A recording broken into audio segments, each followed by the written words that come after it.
दोस्तों, एक बार फिर आपका स्वागत है, अभिनंदन है आपके अपने YouTube channel Aryan institute Allahabad में। दोस्तों, जैसा कि तुम लोग देख पा रहे हैं, आज एक बार फिर आपके बीच में हम चर्चा कर रहे हैं यूपी डीएलएड प्रथम सेमेस्टर बैच 2023 पर। जैसा कि आप देख पा रहे हैं, चर्चा का विषय है हिंदी का एक बेहतरीन कॉन्सेप्ट आपके बीच में जा रहा है। और उसके नीचे देखिए, सबसे बड़ी खास बात यह है इस वीडियो की कि यह आपका एक मैराथन क्लास है। इसमें हम टोटल लगभग अगर हम बात करें तो 100 प्रश्न अति लघुत्तरी लिए हुए हैं। यानी अगर कहा जाए तो जितने प्रश्न हमने आपके बेस में ले रखा है, अगर इतने प्रश्न आपके तैयार हो जाते हैं, लगभग भैया 100 प्रश्न है, ठीक है। हाँ, 2-4 प्रश्न इधर उधर हो सकता है, ठीक है, कम बेसी, लेकिन लगभग 100 प्रश्नों का संग्रह है इसमें, ठीक है। तो अगर इन 100 प्रश्नों को आप बिल्कुल तैयार कर लेते हैं तो 100% आपका जो हिंदी का अति लघुत्तरीय पोर्शन है वो आपका बिल्कुल तैयार हो जाएगा, ठीक है। देखिए, मैंने आपसे कहा बिल्कुल अगर देखा जाए तो यह मैराथन क्लास से कम जो है 1 घंटे की क्लास आपकी होगी।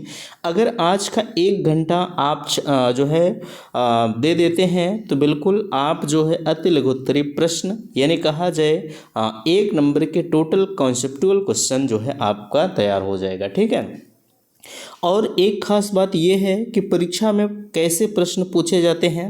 ये अति लघुत्तरीय प्रश्नों का जो संग्रह है, इसमें जो है परीक्षा में प्रश्न कैसे पूछे जाएंगे, ठीक है, इस पर भी डिपेंड करेगा। तो इसलिए मैं आपसे बार बार यही कहूँगा कि आप प्लीज़ वीडियो के लास्ट तक बने रहिएगा और अपना फीडबैक आप मुझे अवश्य दीजिएगा कि हाँ, यहाँ से दी जाने वाली चीज़ें मुझे समझ में आई कि नहीं आई, और अति लघुत्तरीय प्रश्नों का जो संग्रह है वो आपको कैसा लगा, क्या आपकी काम की चीज़ है या नहीं है।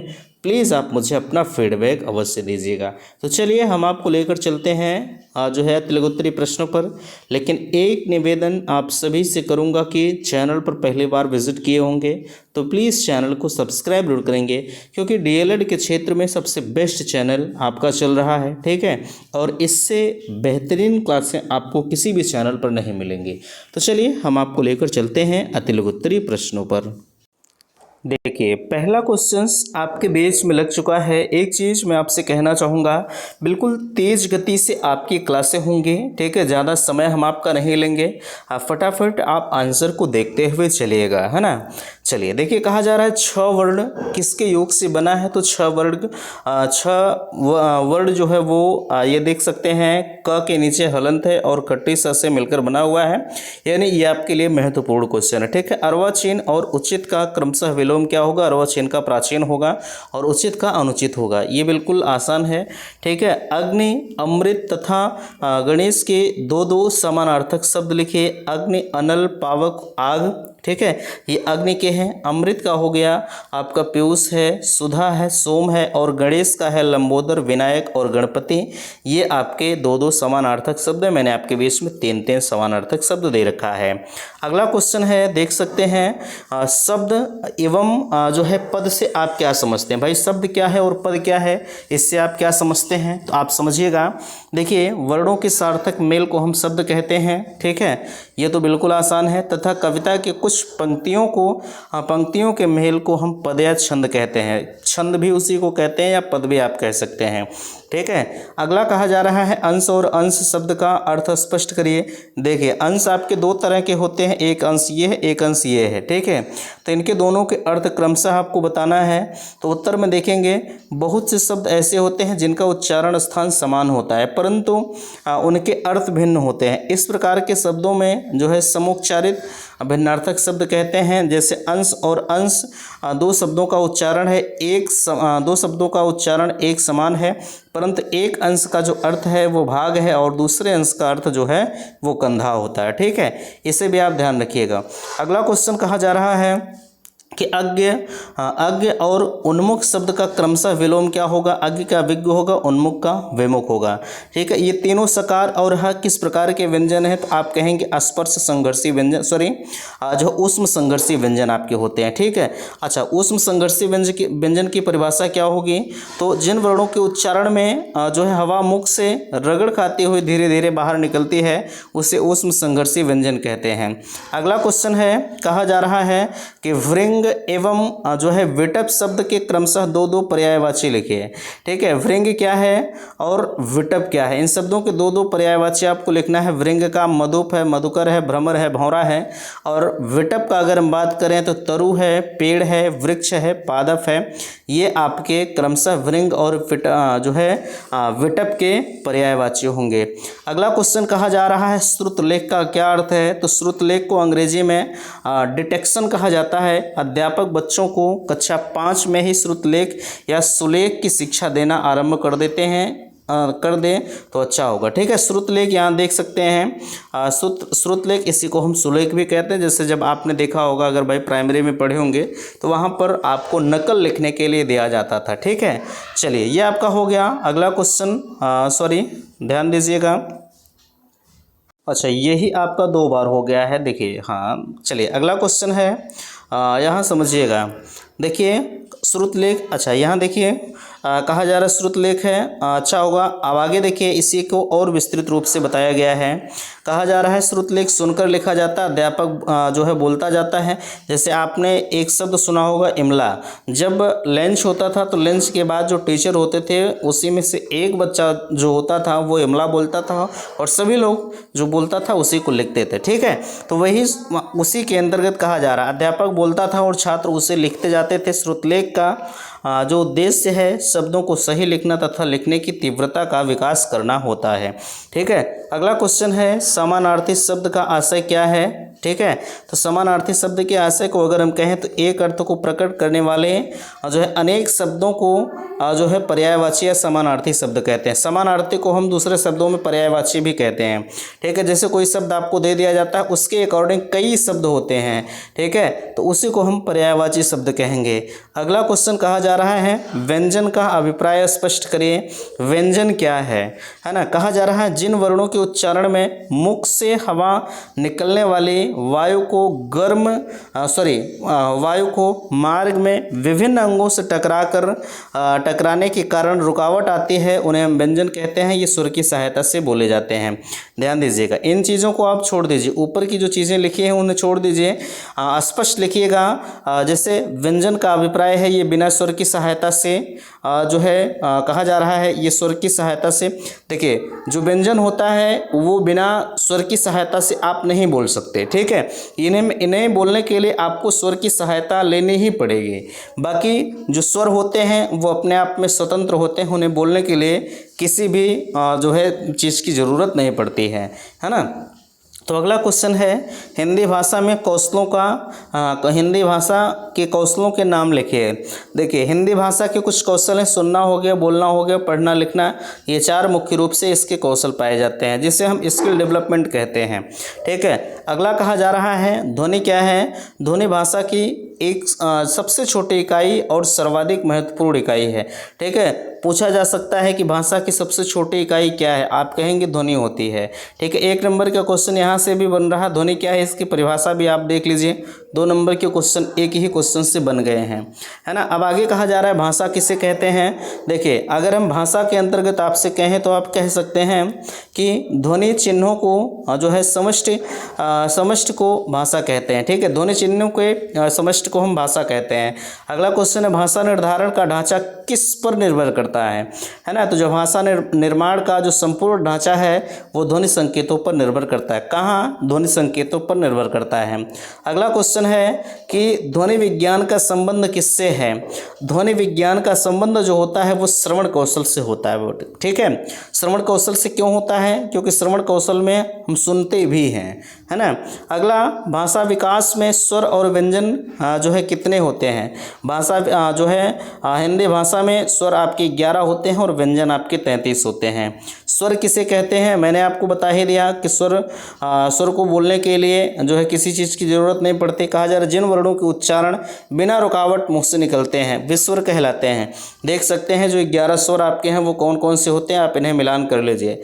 व्यंजन किसे कहते हैं, ऐसा अक्षर जो उच्चारण के समय ध्वनि फेफड़ों में जो है अनुस्फुरित होकर मुंह के जो है उच्चारण स्थानों को स्पर्श करती हुई निकलती है, उन्हें हम व्यंजन कहते हैं। ठीक है, फिर से सुनिएगा, व्यंजन किसे कहते हैं? व्यंजन होता है जिन्हें हम स्वर की सहायता से बोलते हैं, उन्हें व्यंजन कहते हैं। अगर आप इसे भी डायरेक्टली लिख देंगे तब भी आपका कोई नंबर नहीं कटेगा, ठीक है। और आगे यहाँ देखिए, स्पर्श संघर्षी व्यंजन, ठीक है। स्पर्शी व्यंजन किसे कहेंगे? स्पर्शी व्यंजन मीन्स जो है मुंह को तमाम भागों को जो स्पर्श करते हुए निकलती है, ठीक है। तो देखिए, जब मुखद्वार को बंद करके खोलते हैं जिससे हवा उच्चारण स्थान को स्पर्श करती है, उसे हम जो है स्पर्शी व्यंजन कहते हैं। क ख ग घ अंग जो है ट ठ ड ढ ड़ यहाँ तथा भ तक ये आपके स्पर्श संघर्षी व्यंजन होते हैं, ठीक है। अच्छा, एक चीज़ और ध्यान दीजिएगा, यहाँ थोड़ा सा मिसप्रिंट हुआ है ना। जो स्पर्श व्यंजन की संख्या होती है वो बाबू आपकी 25 होती है, ठीक है। 25 होती है, जिसमें आपका क वर्ग है, क से अंगा तक हो गया, ठीक है। और च वर्ग है, ट वर्ग है, त वर्ग है, क च ट त प, ठीक है। आप इन्हीं को मिला लीजिए, हर एक लाइन में आपके 5-5 शब्द आ रहे हैं, आपके टोटल 25 वर्ण हो गए, ठीक है। और जो लास्ट अंगा यमं गणनम जो होता है, जो हर वर्ग का लास्ट वर्ण है, अंतिम वर्ण है, उसे हम अनुनासिक वर्ण भी कहते हैं। पूछा जा सकता है कि अनुनासिक वर्ण कितने होते हैं, तो आप कहेंगे 5 होते हैं, ठीक है। चलिए, अगला क्वेश्चन कहा जा रहा है कि स्पर्शी व संघर्षी व्यंजन किसे कहते हैं? यहाँ आप नोट कर लीजिएगा, टोटल 25 होते हैं। क वर्ग, च वर्ग, ट वर्ग, त वर्ग और प वर्ग, ठीक है। और प्रत्येक के आगे क ख ग घ च छ ज झ ञ ट ठ ड ढ ड़ त थ द ध न, ये आप लिख लीजिएगा, ठीक है। क वर्ग के आगे क ख ग घ ङ, च वर्ग के आगे च छ ज झ ञ, ट वर्ग के आगे ट ठ ड ढ ड़, त वर्ग के आगे त थ द ध न। इस चीज़ को आप नोट कर लीजिएगा, ठीक है। पूरा विस्तार से हम बताते हुए आपको चल रहे हैं। चलिए, अगला क्वेश्चन यहाँ देख सकते हैं, स्पर्शी व संघर्षी व्यंजन किसे कहते हैं? तो ध्यान दीजिएगा, जब मुखद्वार जो है बहुत को बंद करके इस प्रकार जो है बोलते हैं कि हवा स्थानों को कुछ रगड़ती हुई चलती है, यथा देख सकते हैं च छ ज झ, ठीक है। ये आपके स्पर्शी व संघर्षी व्यंजन। स्पर्श व संघर्षी व्यंजन का मतलब ये होता है कि जो हमारा जिह्वा होती है, ठीक है, वो सभी भागों को रगड़े, ठीक है। वो जैसे आप ध्यान दीजिएगा, कहा जा रहा स्पर्शी, ठीक है, मुंह के प्रत्येक भाग को रगड़े और वो रगड़ती हुई संघर्ष करे, वही आपके स्पर्श संघर्षी होते हैं। आप इस चीज़ को, जैसे हमने यहाँ आपको बता दिया, लेकिन आप इस चीज़ को बोल कर भी आप समझ सकते हैं कि क्या ये हो सकता है कि नहीं हो सकता, ठीक है। चलिए, अगला आपके बीच में है, देखिए अगला पेज आ गया है, अनुनासिक किसे कहते हैं? तो अभी हमने आपको बताया, प्रत्येक वर्ग का लास्ट वर्ग जो होता है वो अनुनासिक होता है। यमं गणनम देख सकते हैं, अंगा हो गया, इया हो गया, अड़ा हो गया, ना हो गया, म हो गया। जब मुखद्वार बंद करके खोला जाता है किंतु साथ ही नासिका विवर भी खुला रहता है, ठीक है, तो उसे हम अनुनासिक वर्ण भी कहते हैं। दीर्घ स्वर किसे कहते हैं? अ ई ओ री आपके ये दीर्घ स्वर के अंतर्गत आते हैं। लुंठित या लोढ़ित वर्ण किसे कहते हैं? इसकी परिभाषा आप देख लीजिए, लुंठित वर्ण आपका र होता है, ठीक है। देखिए, कहा जा रहा है इसमें मुखद्वार जो है जीभ की नोक से शीघ्र ही बंद होता है, 2-3 बार खुलता है, जिसे हम र कहते हैं। आप ध्यान र बोलकर देख लीजिए, ठीक है। ये लुंठित वर्ण के अंतर्गत आता है, ठीक है। अगला क्वेश्चन है, अर्धस्वर किसे कहते हैं? इसके बोलने से मुखद्वार बहुत सकरा हो जाता और हवा जो है अस्तर की भांति जो है बीच से निकलती है, यह और वह, ये आपके अर्धस्वर होते हैं, ठीक है। अक्षर समूह का दूसरा नाम लिखिए, अक्षर समूह का दूसरा नाम आपका वर्णमाला है। हर्ष वर्ण कितने होते हैं? आ ई उ देख लीजिए, जो है हर्ष वर्ण, ऐसे स्वर जिनका उच्चारण जो है कम समय में किया जाए उसे हम हर्ष वर्ण कहते हैं, ठीक है। अगला क्वेश्चन कहा जा रहा है, ऊष्म व्यंजनों की संख्या कितनी है? 4 है, तीनों सकार और ह आपके ऊष्म व्यंजन है, ठीक है। देवनागरी लिपि की क्या विशेषता होती है? तीनों सकार का मतलब स स स और ह, ठीक है। आप तीनों स समझ लीजिएगा, ठीक है। कौन से स की हम जो है कहना चाह रहे हैं, भाई कोई स्पेशल स नहीं है, कौन से स है वो आपको पता ही है, ठीक है। बहरहाल, देवनागरी लिपि की क्या विशेषता है? देवनागरी लिपि जो होती है वो सुंदर और स्पष्ट होती है। हमारा मूल साहित्य इसी लिपि में संरक्षित है, ठीक है। अगला क्वेश्चन कहा जा रहा है, भावों तथा विचारों के आदान प्रदान कौन से माध्यम से होते हैं? तो भावों और विचारों का जो आदान प्रदान होता है ध्यान दीजिएगा, ठीक है। जो भावों और विचारों का आदान प्रदान जो है माध्यम भाषा ही होती है, ठीक है। अगला क्वेश्चन कहा जा रहा है मनोभावों को बोलकर प्रकट करने का कौन सा माध्यम है, ठीक है। मनोभावों को बोलकर प्रकट करने का कौन सा माध्यम है, तो मनोभावों को बोलकर प्रकट करने का जो माध्यम है वो मौखिक भाषा होता है। अगला क्वेश्चन है जो है पढ़कर व लिखकर जो है विचारों का आदान प्रदान करके किसके द्वारा किया जाता है, लिखित भाषा के द्वारा किया जाता है। चलिए अगला क्वेश्चन है ग्रंथ से बचे हुए अंश जो प्रायः अंत में जोड़े जाते हैं वाक्यांश के लिए एक शब्द लिखिए, ठीक है। कहा जा रहा है ग्रंथ से बचे हुए अंश जो प्रायः अंत में जोड़े जाते हैं वाक्यांश के लिए आपको शब्द लिखना है, तो इसका जो एक शब्द होगा वो परिशिष्ट होगा, ठीक है। अगला क्वेश्चन है भाषा की 4 दक्षताएं बताइए। पढ़ना, लिखना, बोलना और सुनना, इसी को हम कौशल भी कहते हैं, है ना। चलिए अगला क्वेश्चन है भाषा के कितने रूप होते हैं। भाषा के 2 रूप होते हैं, लिखित हो गया, एक मौखिक हो गया, ठीक है। अगला पेज आपके बीच में देखिए आ गया है, भाषा किसे कहते हैं, ठीक है। अब यहाँ विचार करिए, भाषा किसे कहते हैं, लिख कर तथा बोल कर समझाई जाने वाली जो बातें होती हैं उसे हम भाषा कहते हैं। जैसे कोई चीज़ आप बोल रहे हैं उसी को आप लिपिबद्ध कर दीजिए, ठीक है, वो आपकी भाषा कहलाती है। आगे क्या है, लिपि क्या है। कहा जा रहा है यादृच्छिक वर्ण प्रतीकों की परंपरा भाग को दृश्य के रूप में स्थायित्व प्रदान करें, उसे हम लिपि कहते हैं, ठीक है। अगला क्वेश्चन है पर्यायवाची या समानार्थी शब्द किसे कहते हैं। तो कहा जा रहा है एक सा अर्थ प्रकट करने वाले अनेक शब्दों को समानार्थी या पर्यायवाची शब्द कहते हैं। जैसे जल को नीर, वारी जो है पानी आदि के नाम से जाना जाता है, इसी को हम समानार्थी शब्द भी कहते हैं और पर्यायवाची शब्द भी कह सकते हैं, ठीक है। कृष्णा का पर्यायवाची क्या है, जनार्दन होता है। विलोम शब्द किसे कहते हैं, विपरीत अर्थ देने वाले को हम विलोम शब्द कहते हैं, ठीक है। अर्वाचीन और उचित शब्द का ये तो आपने देख लिया, अर्वाचीन का आपका प्राचीन होगा, ठीक है, और उचित का अनुचित होगा। यश और भास्कर का पर्यायवाची शब्द लिखिए, यश का कीर्ति होगा, भास्कर का सूरज होगा, ठीक है। अगला तुकांत शब्द क्या होते हैं, स्पष्ट करना है आपको। तो तुकांत शब्दों में जो है उच्चारण की दृष्टि से सभी जो है शब्दों में अक्षरों तथा स्वरों की किसी भी प्रकार की एक रूपता होती है, ठीक है। रुष्ट हो गया, पुष्ट हो गया, दुष्ट हो गया, जैसे एक समान शब्द आए, है ना। रुष्ट है, पुष्ट है, दुष्ट है, एक समान शब्द आ रहे हैं, झोंक है, पोंक, टोक, ठीक है।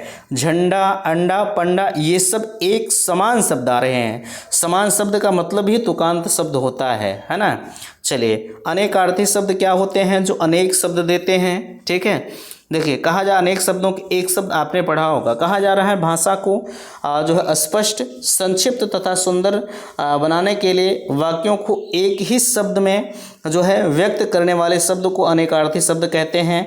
जो बिना वेतन काम करे अवैतनिक होता है और जिसकी कोई उपमा न हो अनुपम होता है, ठीक है। चलिए अगला क्वेश्चन है हिंदी के अंतर्गत कितने विराम चिन्हों का प्रयोग किया जाता है। तो हिंदी के अंतर्गत भैया टोटल अगर हम बात करें तो 11 विराम चिन्हों का प्रयोग किया जाता है। अल्प विराम का प्रयोग कब होता है, तो अल्प विराम का प्रयोग जो होता है, अल्प विराम का सिंबल यहाँ देख सकते हैं आपके बीच में है, ठीक है। तो किसी वाक्य में अल्प विराम का प्रयोग देने के लिए अल्प जो है किया जाता है ना। जैसे यहाँ देख लीजिए, यथा आपके बीच में दिया जा रहा है राम को जगाओ मत सोने दो, ठीक है। देखिए अल्प विराम का प्रयोग जो है वो आप गलत जगहों पर कर देंगे तो अर्थ का अनर्थ बन जाएगा। जैसे यहाँ कहा जा रहा है कि राम को जगाओ, ठीक है, मत सोने दो। अब यहाँ कहा जा रहा है कि राम को जगाओ मत सोने दो, ठीक है। अब दोनों का अर्थ आप समझिएगा। यहाँ पहले में तो कहा जा रहा है राम को जगाओ, ठीक है, यानी राम को उठा दो, उसे सोने मत दो। लेकिन दूसरे में कहा जा रहा है राम को जगाओ मत, ठीक है, स्पष्ट किया जा रहा है कि भैया राम को मत जगाइए, उसे सोने दीजिए। तो यहाँ अल्प विराम का मैंने आपको बताया कि अगर आप इसका प्रयोग जो है थोड़ा सा इधर उधर किए तो अर्थ का अनर्थ ही बन जाता है, ठीक है। चलिए अगला क्वेश्चन आपके बीच में आ चुका है, देख सकते हैं। विस्मयादि बोधक चिन्हों का प्रयोग कब करते हैं। तो विस्मयादि बोधक चिन्हों का प्रयोग जो है वाक्य के अंत में किया जाता है। लेखन के प्रकार आपको बताना है, तो लेखन के जो प्रकार होते हैं वो 3 प्रकार के होते हैं, सुलेख है, अनुलेख है और यहाँ देख सकते हैं लास्ट आपका श्रुत लेख होता है। ठीक है, लेखन शिक्षण में आपका क्या अभिप्राय है? तो लेखन शिक्षण की बात करें तो भाषा की ध्वनियों को जब प्रतीकों एवं संकेतों के माध्यम से लिपिबद्ध किया जाता है तो उसी को हम लेखन कहते हैं। लेखन शिक्षण की विधियाँ कौन सी होती हैं? तो लेखन शिक्षण की विधियाँ तमाम होती हैं, दिया जा रहा है जैक्टोर विधि, पेस्टोलॉजी और मॉन्टेसरी विधि आपके लेखन शिक्षण की विधियाँ होती हैं। अगला क्वेश्चन है, वाक्य किसे कहते हैं? मनुष्यों के विचारों की पूर्णता लिखित या मौखिक रूप से प्रकट करने वाले समूह को हम वाक्य कहते हैं। वाक्य की परिभाषा दीजिए। अब यहाँ देखिए, वाक्य किसे कहते हैं, वाक्य की परिभाषा, ये दोनों अगर आप एक के लिख देंगे तब भी कोई दिक्कत नहीं है। ठीक है, बट आपकी परीक्षाओं में ऐसा क्वेश्चन पूछा नहीं जाएगा। पता लगा ऊपर वाक्य किसे कहते हैं, नीचे वाक्य की परिभाषा, आप दोनों में एक के लिख दीजिए, कोई काट नहीं सकता। ठीक है, चलिए अगला क्वेश्चन, वाक्य को परिभाषित कीजिए। वाक्य में जो है भाव को अभिव्यक्त करने की क्षमता होती है। ठीक है, अगला क्वेश्चन, वाक्य के प्रकार लिखिए। वाक्य आपके दो प्रकार के होते हैं, सरल वाक्य है, मिश्र वाक्य है तथा संयुक्त वाक्य है।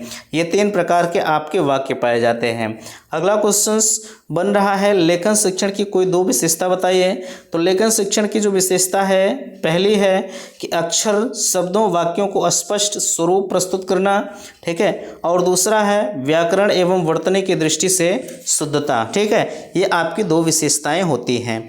अगला क्वेश्चन बन रहा है, एक सरल भाषा शिक्षक में कौन से गुण होने चाहिए। ठीक है, जैसे आप एक शिक्षक हैं तो आपके अंदर कौन से गुण होने चाहिए। ठीक है, तो उत्तर कहा जा रहा है कि शिक्षक लेखन में निपुण हो, भाषा का ज्ञान पूर्ण हो और प्रवाह में वक्ता हो और शिक्षण का उच्चारण शुद्ध होना चाहिए। ठीक है, ये तो आपके एक भाषा शिक्षक के रूप में आपके अंदर गुण होना बिल्कुल अनिवार्य होता है। अगला क्वेश्चन है कि अक्षर समूह का दूसरा नाम क्या होता है। तो अक्षर समूह का दूसरा नाम वर्णमाला होता है। अगला क्वेश्चन आ रहा है, देखिए कहा जा रहा है कि भाषा शिक्षण के चार प्रमुख कौशल कौन से होते हैं। श्रवण हो गया, उच्चारण हो गया, वाचन है और अभिव्यक्ति है। ये भाषा शिक्षण के आपके चार प्रमुख कौशल होते हैं। अनभिज्ञ और मुक्त को क्रमशः विलोम शब्द, अनभिज्ञ का सुविज्ञ है, मुक्त का बंधन है। ठीक है, चलिए क्षत्रज्ञ किस प्रकार के व्यंजन हैं। तो ये आपके संयुक्त व्यंजन होते हैं। ठीक है, और यहाँ आपका स्र भी आता है, इसे भी आप नोट कर लीजिएगा। ठीक है, जैसे यहाँ स्र क्यों नहीं दिया है, क्योंकि आपको कंफ्यूज करना होता है, परीक्षा में भाई डायरेक्ट है, इसे थोड़ी ना देगा। ठीक है, चलिए यहाँ देखिए अगला पेज आपके बीच में, देखिए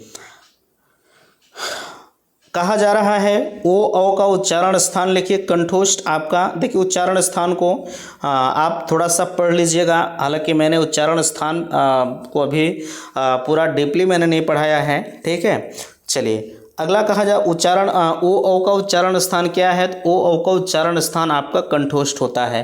य र ला व किस प्रकार के व्यंजन हैं। तो आपके ये अंतस्थ व्यंजन होते हैं। अनुस्वार किसे कहते हैं। तो अनुस्वार को अगर हम कहें तो अनुस्वार के उच्चारण में वायु नाक से निकलती है और उच्चारण झटके के साथ होता है, जैसे ठंडा है, कंचन है, जंगल इत्यादि आपके अनुस्वार के अंतर्गत आते हैं। अब यहाँ अगला क्वेश्चन आता है, लिपि किसे कहते हैं। अगर हम लिपि की बात करें तो भाषा को लिखने की जो विधि है उसे हम लिपि कहते हैं, अथवा मुख से उच्चरित ध्वनियों को लिखने में जो ध्वनि चिन्ह विशिष्ट रूप से निर्धारित होते हैं उन्हें हम लिपि कहते हैं। लिपि की परिभाषा कई बार पूछी गई है। ठीक है, चलिए अगला क्वेश्चन बन रहा है जो है ऊष्म व्यंजनों की संख्या कितनी होती है। तो ऊष्म व्यंजनों की संख्या तीनों सकार और ह 4 होती है। इसे आप बिल्कुल याद रख लीजिएगा, क्योंकि ये अनगिनत बार आपकी परीक्षाओं में पूछा गया है। जिन वर्णों के उच्चारण में हवा मुख से रगड़ खाती हुई धीरे धीरे बाहर निकलते उन्हें हम ऊष्म संघर्षी व्यंजन कहते हैं। तीनों सकार और ह आपके ऊष्म संघर्षी व्यंजन होते हैं। अब ह्रस्व स्वर किसे कहते हैं। तो जिनके उच्चारण में जो है कम से कम समय लगे, या कहा जाए जिनके उच्चारण में एक मात्रा का समय लगे। ठीक है, उन्हें हम ह्रस्व स्वर कहते हैं। दीर्घ स्वर जिनके उच्चारण में 2 मात्रा का स्वर लगे, और प्लुत स्वर जो होता है जिनके उच्चारण में 3 मात्रा का समय लगे, या ह्रस्व दीर्घ से ज़्यादा समय लगे उन्हें हम प्लुत स्वर कहते हैं। ये स्वर के 3 प्रकार होते हैं, पहला है ह्रस्व स्वर, दूसरा है दीर्घ स्वर, तीसरा है प्लुत स्वर। ठीक है, ये आपके हमने तीनों की परिभाषा आपको बता दिया। अगला क्वेश्चन है, यहाँ आप इन चीज़ों को देख लीजिएगा। उपेक्षा और अपेक्षा शब्द का अर्थ लिखिए। देखिए, उपेक्षा का है अवहेलना और अपेक्षा की है आशा। ठीक है, जैसे आप किसी से किसी चीज़ की अपेक्षा करते हैं, यानी उससे आप एक उम्मीद रखते हैं। आप अगर हम अपनी बात करें तो आपने हमसे ये उम्मीद रखा है कि नहीं, इस चैनल के माध्यम से हमें टोटल क्लासें मिलेंगी, है ना। तो आपकी अपेक्षाओं पर बिल्कुल हम खरा उतरने का प्रयास कर रहे हैं। ये देखिए 2019 का रिपीटेड क्वेश्चन है। सुधा और पंकज शब्द का अर्थ लिखिए। सुधा का अर्थ होता है अमृत और पंकज का अर्थ जो होता है वो कमल होता है। अगला क्वेश्चन है, जिनके नीचे रेखाएं लगाई गई हों, वाक्यांश के लिए एक शब्द। 2019 का क्वेश्चन, जिनके नीचे रेखाएं लगाई गई हों उसके जो है रेखांकित वाक्य कहते हैं, है ना। स्पष्ट रखिएगा कि जिनके नीचे रेखाएं लगाई गई हों, वाक्यांश के लिए एक शब्द में रेखांकित वाक्य भी होता है ना। अगला क्वेश्चन, आकाश शब्द के 4 पर्यायवाची शब्द लिख लीजिए। तो आकाश शब्द के जो 4 पर्यायवाची शब्द हैं वो गगन, नभ है, आसमान है, अंबर है। ठीक है, 2019 का रिपीटेड क्वेश्चन। अगला बन रहा है आपके बीच में, देख सकते हैं ओ औ किस प्रकार के वर्ण हैं। ओ औ आपके दोनों जो हैं वो स्वर वर्ण होते हैं। ठीक है, ऊष्म व्यंजन कितने होते हैं? तो अगर हम ऊष्म व्यंजन की बात करें तो तीनों सकार और हा आपके ऊष्म व्यंजन होते हैं। परिभाषा मैंने आपको बता दिया, इधर देख सकते हैं टोटल के जो है क्वेश्चन प्रीवियस ईयर में पूछे गए हैं। ठीक है, अगला क्वेश्चन, संधि एवं संयोग शब्दों का विलोम शब्द लिखिए। ठीक है, तो संधि का संधि विच्छेद और जो है संधि एवं संयोग शब्दों का विलोम शब्द लिखिए। संधि का होगा विच्छेद और संयोग का होगा वियोग। ठीक है, और कहा जा रहा है अव्यक्ति के साधनों के नाम लिखिए। तो अव्यक्ति के जो साधन होते हैं, एक मौखिक होता है और एक लिखित होता है। ठीक है, चलिए, क्या यहाँ तक की चीज़ें आपको समझ में आई कि नहीं आई? प्लीज़ आप मुझे कमेंट करके अवश्य बताइएगा। बाकी अगर कहीं कोई डाउट्स होगा तब भी आप अपने डाउट्स को पूछ सकते हैं। मैं बार बार आपसे कहता हूँ कि अगर इस PDF की ज़रूरत आपको पड़ रही है तो आप सफल बैच को ज्वाइन कर लीजिए। मात्र और मात्र 220 रुपये का शुल्क है, आप ज्वाइन कर सकते हैं, कोई दिक्कत नहीं होगी। ठीक है, तो चलिए हम आपको लेकर चलते हैं अगले पेज पर, बिना समय को गंवाए। देखिए, अगला पेज आपके बीच में आ चुका है। देखिए, कहा जा रहा है कि स्वराघात किसे कहते हैं। ये आपका 2023 का क्वेश्चन है। ठीक है, बिल्कुल ट्रेंडिंग क्वेश्चन, मुझे लगता है कि लास्ट पेज भी होगा। ठीक है, तो स्वराघात हम किसे कहेंगे समझिएगा। अगर हम कहें स्वराघात किसे कहते हैं तो उच्चारण में ध्वनियों को समुचित आरोह अवरोह को हम स्वराघात कहते हैं। जैसे स्वराघात के मतलब आप इसके जो है शब्द से ही आप पकड़ पा रहे होंगे कि स्वराघात क्या होता है। जैसे कोई चीज़ आप बोल रहे हैं और आपको बोलने में कोई दिक्कत हो, वो आपका स्वराघात होगा। ठीक है, पार्श्विक वर्ण अभी मैंने आपको लुंठित बताया। ठीक है, इसके पार्श्विक 2 शब्द होते हैं, एक आपका होता है पार्श्विक, दूसरा आपका होता है लुंठित। ठीक है, तो पार्श्विक और लुंठित तो भैया एक ही होते हैं, यहाँ ध्यान दीजिएगा। देखिए, मैंने कहा आपसे दोनों लगभग एक समान होते हैं, एक होता है पार्श्विक, एक होता है लुंठित। ठीक है, तो लुंठित को मैंने अभी पहले आपको बताया और पार्श्विक को आप देख लीजिए। ठीक है, जो लुंठित होता है वो आपका र होता है। ठीक है, और जो पार्श्विक होता है वो आपका ल होता है। ठीक है, कहा जा रहा पार्श्विक वर्ण में मुखद्वार बीच में बंद हो जाता है और हवा दोनों ओर से निकल आती है। ल आप समझ सकते हैं, आप उच्चारण कर लीजिए। 2023 का ये रिपीटेड क्वेश्चन है। लिपि को परिभाषित करिए। लिपि को परिभाषित हमने बार बार कर दिया, हमें लगता है कि 2 बार से ज़्यादा ही ये क्वेश्चन आ गया है। ठीक है, कहा जा रहा है कि आर्य एवं उन्नति का विलोम लिखिए। आर्य का विलोम अनार्य होगा, उन्नति का अवनति होगा। 2023 का रिपीटेड है। ठीक है, अगला क्वेश्चन कहा जा रहा है कारक किसे कहते हैं। अपादान कारक का चिन्ह लिखिए। लास्ट क्वेश्चन है, आप इन्हें देख लीजिए। ठीक है, अपादान कारक क्रिया के, देखिए ये तो अगर देखा जाए तो लघुत्तरी में होना चाहिए था, बट ये अगर अति लघुत्तरी में आ गया है तो आप देख ही लीजिए। ठीक है, कहा जा रहा है कि क्रिया के, ठीक है, क्रिया के साथ जिन शब्दों का संबंध होता है, ध्यान दीजिएगा कि क्रिया के साथ जिन शब्दों का संबंध होता है उन्हें हम क्रिया कहते हैं। ठीक है, साधारणतः कारक का अर्थ करने वाला होता है। भाई कारक का अर्थ क्या होगा? करने वाला होता है। पूछा जा सकता है कि कारक का शाब्दिक अर्थ क्या होता है, तो आप कहेंगे कारक का शाब्दिक अर्थ करने वाला होता है ना। आगे कहा जा रहा है ऐसी वस्तु जिनका या जिसका उपयोग जो है क्रिया को पूर्ण करने में हो कारक कहलाते हैं। ठीक है, जैसे दशरथ के पुत्र राम ने जो है दशरथ के पुत्र राम ने लंका में रावण को बाणों से मारा। ठीक है, इस वाक्य में पुत्र राम जो है लंका में रावण तथा वाण से जो है शब्द कारक हैं। ठीक है, अपादान कारक के चिन्ह में अलगाव होने के योग में जो है ये आपका अपादान कारक होता है। ठीक है, तो क्या यहाँ तक की चीज़ें आपको समझ में आई कि नहीं आई, प्लीज़ आप मुझे अवश्य बताइएगा। ठीक है, लगभग 30 मिनट के लेक्चर में हमने आपके लगभग 100 क्वेश्चन करवा दिए हैं। ठीक है, बाकी अगर कहीं कोई चीज़ ना समझ में आई होगी तो आप मुझे ज़रूर बता दीजिएगा, फिर से उसे हम एक दूसरे नए लेक्चर में ले लेंगे। ठीक है, तो इस वीडियो में यहीं तक। वीडियो को लाइक कीजिएगा, शेयर कीजिएगा, बाकी आप अपना फीडबैक मुझे अवश्य दीजिएगा कि हाँ यहाँ से दी जाने वाली चीज़ें आपको समझ में आई कि नहीं आई। तो चलिए मिलते हैं आपसे नेक्स्ट अगले वीडियो में, तब तक के लिए थैंक्स, धन्यवाद।